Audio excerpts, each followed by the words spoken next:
আসসালামু আলাইকুম। বাংলা সংবাদে সবাইকে স্বাগত জানাচ্ছি। আমি চিন্তিয়া হক। শুরুতেই সংবাদ শিরোনাম।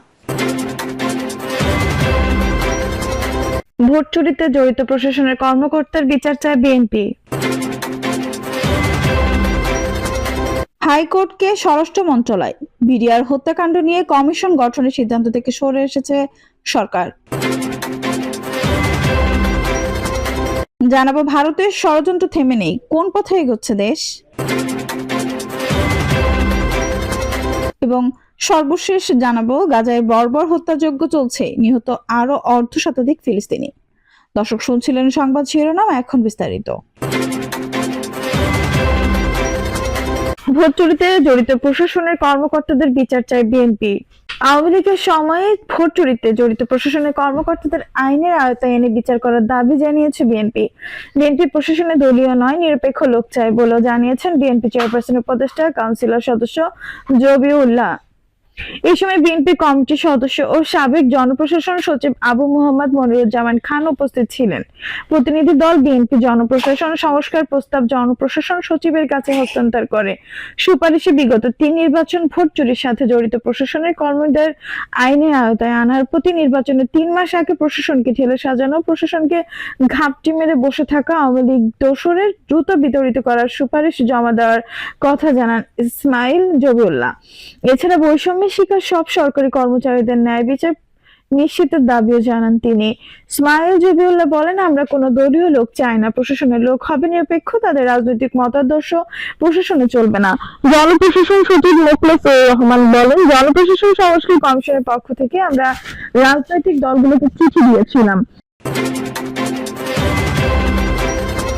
হাইকোর্টকে স্বরাষ্ট্র মন্ত্রণালয় বিডিআর হত্যাকাণ্ড নিয়ে কমিশন গঠনের সিদ্ধান্ত থেকে সরে এসেছে সরকার।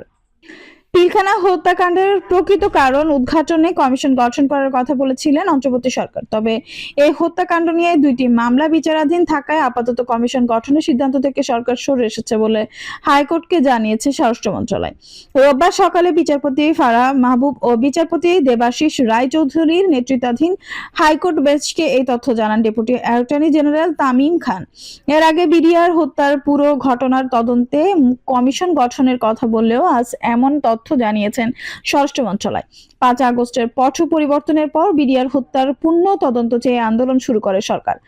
এর আগে 2 ডিসেম্বর রাষ্ট্রপক্ষ হাইকোর্টকে জানায় তারা কমিশন গঠন করেছে, কিন্তু পরে দুপুরে সেই বক্তব্য থেকে সরে আসে রাষ্ট্রপক্ষ। পিলখানায় বিডিআর সদর দপ্তরে 2009 সালের 25 ও 26 ফেব্রুয়ারি বিদ্রোহের ঘটনায় 57 জন সেনা কর্মকর্তা সহ 74 জন হত্যাকাণ্ডের শিকার হন। এ ঘটনায় প্রথমে রাজধানীর লালবাগ থানায় হত্যা ও বিস্ফোরক আইনে 2টি মামলা হয়, পরে এসব মামলা নিউ মার্কেট থানায় স্থানান্তরিত হয়। সিআইডি দীর্ঘ তদন্ত শেষে হত্যা মামলায় 23 বেসামরিক ব্যক্তি সহ প্রথমে 824 জনের বিরুদ্ধে অভিযোগপত্র দাখিল করে। এছাড়া বিস্ফোরক আইনে করা মামলায় 808 জনের বিরুদ্ধে অভিযোগপত্র দেয় সিআইডি। পরে আরো 26 জনকে অভিযুক্ত করে মোট 834 জনের বিরুদ্ধে সম্পূরক অভিযোগপত্র দেওয়া হয়। বিচার চলাকালে তৎকালীন বিডিআর এর ডিএডি রহিম সহ 4 আসামি মৃত্যু হয়। মামলায় আসামিদের মধ্যে বিএনপি নেতা ও সাবেক এমপি নাসির উদ্দিন আহমেদ পিন্টু এবং স্থানীয় আওয়ামী লীগ নেতা তোরাব আলীর দণ্ড হয়। সাজা ভোগকালীন পিন্টু অসুস্থ হয়ে মৃত্যুবরণ করেন। রক্তক্ষয়ী ওই বিদ্রোহের প্রেক্ষাপটে বাংলাদেশ সীমান্তরক্ষী এই বাহিনীর নাম পরিবর্তন করা হয়। নাম বদলের পর এই বাহিনী এখন বর্ডার গার্ড বাংলাদেশ হিসেবে পরিচিত। ভারতের ষড়যন্ত্র থেমে নেই, কোন পথে এগোচ্ছে দেশ। শেখ হাসিনা পচে গেছেন অতি কথনে। শেখ হাসিনা পালায় না, দম্ভেক্তি করেই তিনি পালিয়ে গেছেন দাদাদের দেশে। ভারতের সহায়তায় তিনি বাংলাদেশের সাম্রাজ্যী হয়ে উঠেছিলেন। দিল্লির ইন্ধন আর তার কথার আইন, বিচার, প্রশাসন যন্ত্র সবকিছু চলেছে। 18 কোটি মানুষের মাথার উপর জগৎ দখল পাথর হয়ে চেপে বসেছিলেন ফ্যাসিস্ট হাসিনা। কবে শামসুর রহমানের প্রথম গান দ্বিতীয় মৃত্যুর আগে, কবিতার মতোই দ্বিতীয় রাজনৈতিক মৃত্যুর আগে হাসিনার ভারত মাতার গান গেয়ে পালিয়ে গেছেন দিল্লি। সেখানে বসে বাংলাদেশের বিরুদ্ধে ষড়যন্ত্র চালিয়ে যাচ্ছেন। জনগণের প্রত্যাশায় 8 আগস্ট গঠিত হয়েছে অন্তর্বর্তী সরকার। গোটা জাতির প্রধান উপদেষ্টা ডক্টর ইউনূসের নেতৃত্বে ঐক্যবদ্ধ। এদেশের মানুষ নির্বাচনকে উৎসব মনে করে, অথচ প্রায় 2 যুগ ধরে নির্বাচনের নামে তামাশা হচ্ছে। মূলত 2001 সালে নির্বাচনের পর থেকে মানুষ ভোট দেওয়ার জন্য মুখিয়ে রয়েছে। নির্বাচন হবে, জনগণ ভোট দিয়ে প্রতিনিধি নির্বাচন করবেন। প্রধান উপদেষ্টা আন্তর্জাতিক খ্যাতিসম্পন্ন ব্যক্তিত্ব ডক্টর মোহাম্মদ ইউনূস একাধিকবার জানিয়েছেন, রাজনৈতিক দলগুলো যেভাবে চাইবে সেভাবেই সংস্কার ও নির্বাচন হবে। আমরা চলে যাব। গত 4 মাসে ফ্যাসিস্ট হাসিনা কয়েকবার অন্তর্বর্তী সরকারকে উৎখাতে প্রতি বিপ্লব ঘটাতে ষড়যন্ত্রের তীর ছুড়েছে বাংলাদেশে। 18 কোটি মানুষ সব ষড়যন্ত্র ভুল করে দিয়েছে। হাসিনা ও ভারতের ষড়যন্ত্র যখনই বুঝতে পেরেছেন তখনই ডক্টর ইউনূস রাজনৈতিক দলগুলোকে ঐক্যবদ্ধ হওয়ার আহ্বান জানিয়ে সংলাপে ডেকেছেন। আদর্শ, দর্শন, দলমত নির্বিশেষে রাজনৈতিক দলগুলো ছুটে গেছে সংলাপ করে ডক্টর ইউনূসের হাতকে শক্তিশালী করতে যা কিছু করা প্রয়োজন তা করা অঙ্গীকার করেছেন দলগুলো। তারপরেও কোথায় যেন সন্দেহ, অনিশ্চয়তা, যে যা লঙ্কায় সে হয় রাবণ প্রবাদের মতো কয়েকজন উপদেষ্টার অতি কথনে মূলত এই পরিস্থিতির উদ্বোধন হয়েছে। মানুষের মধ্যে প্রশ্ন, কোন দিকে যাচ্ছে দেশ? সময় মতো নির্বাচন হবে তো? সংস্কারের নামে অন্তর্বর্তী সরকার কত বছর থাকবে? ধ্বংসপ্রাপ্ত আওয়ামী লীগকে জাগিয়ে তুলে পুনর্বাসনের লক্ষ্যই কি সংখ্যানুপাতিক নির্বাচন পদ্ধতি সংবিধানের সংযোজনের চেষ্টা চলছে, নাকি কিছু এনজিওর প্ররোচনায় কিংস পার্টি গঠনের লক্ষ্যে সংস্কারের নাম নির্বাচন বিলম্বিত করার চেষ্টা হচ্ছে? সাধারণ মানুষের মনে এমন হাজারো প্রশ্নের উদ্ভব হচ্ছে, কারণ এটি একটি এনজিও ইতিমধ্যে জরিপের নামে দেখিয়েছে নতুন রাজনৈতিক দল গঠিত হলে 40% মানুষ তাদের ভোট দেবে। এমন মতামত দিয়েছে এনজিওর ওই জরিপে। কারণে কিছু মানুষ লোভে পাপ পাবে মৃত্যু প্রবাদ কার্পেটের নিচে চাপা দিয়ে কবি জীবনানন্দ দাশের আবার আসিব ফিরে মতো ফের ক্ষমতায় আসার লোভে দল গঠনের উদ্যোগী হন। জাতীয় মুক্তি কাউন্সিলের সভাপতি প্রখ্যাত আদর্শিক রাজনৈতিক বিশ্লেষক বদরুদ্দিন মোমর বলেছেন, দেশের মানুষ নির্বাচনমুখী, যতই চেষ্টা হোক আওয়ামী লীগের আর কোনোদিন দাঁড়াতে পারবে না। দলটির মৃত্যু হয়েছে, অথচ দলটি নিষিদ্ধ করার চেষ্টা করে নতুন নাম পুনর্জীবনের চেষ্টা হয়েছে। এই ধরনের চেষ্টা ছিল চেতনাধারীদের অদূরদর্শী চেতনাধারীদের। শেখ হাসিনা ভারতের ইন্ধনে শেখ মুজিবুর রহমানকে শেষ করে দিয়েছে। তবে আওয়ামী লীগ নিষিদ্ধের বিপক্ষে অবস্থান নিয়ে বিএনপি রাজনৈতিক পরিপক্কতার পরিচয় দিয়েছে। এছাড়াও ছাত্ররা যে প্রেসিডেন্ট মোহাম্মদ শাহাবুদ্দিনকে সরানোর আন্দোলন করেছে এবং বিএনপি তার বিরোধিতা করেছে, সেটিতে বিএনপি রাজনৈতিক দূরদর্শিতার পরিচয় দিয়েছে। এখন বিভেদ নয়, সবাইকে ঐক্যবদ্ধ থাকতে হবে। নির্বাচন কমিশন গঠন হয়েছে। কমিশন আগামী বছরের মার্চ মাসে পূর্ণাঙ্গ ভোটার তালিকা প্রকাশ করার ঘোষণা দিয়েছেন। প্রধান উপদেষ্টা জানিয়েছেন, দেশে নির্বাচনী ট্রেন লাইনে উঠেছে, এই ট্রেন আর থাকবে না।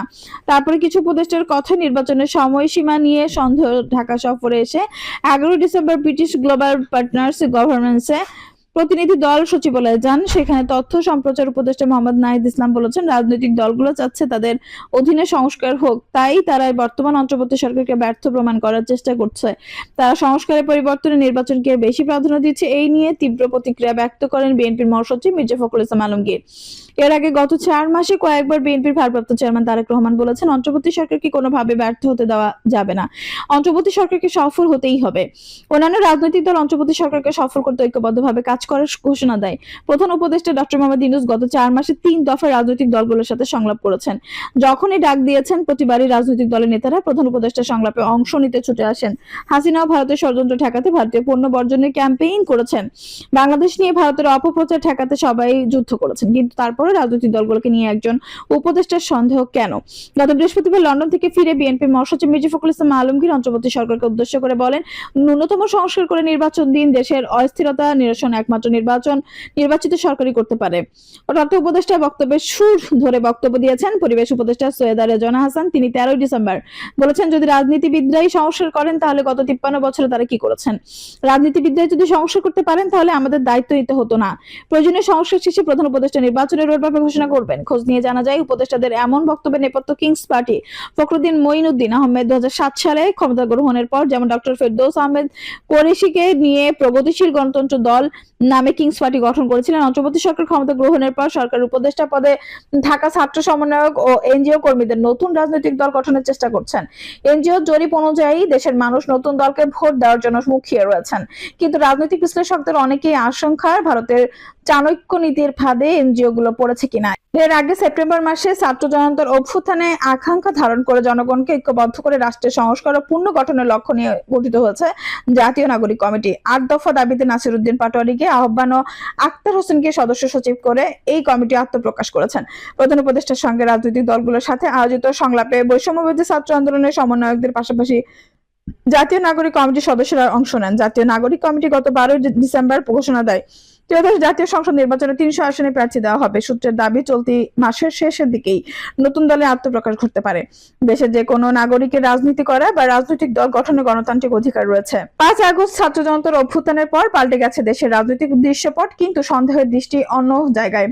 অনেকে বলছেন কিংস পার্টি গঠন এবং আওয়ামী লীগকে ফিরিয়ে আনা এবং জামায়াতকে সাংগঠনিকভাবে শক্তিশালী করতে সংস্কার নামে নির্বাচনের সময় ক্ষেপণের চেষ্টা চলছে। কিন্তু একাধিক রাজনৈতিক বিশ্লেষক বলেছেন, নির্বাচন যতই বিলম্ব হবে ততই ভারতের ষড়যন্ত্র বাড়তে থাকবে।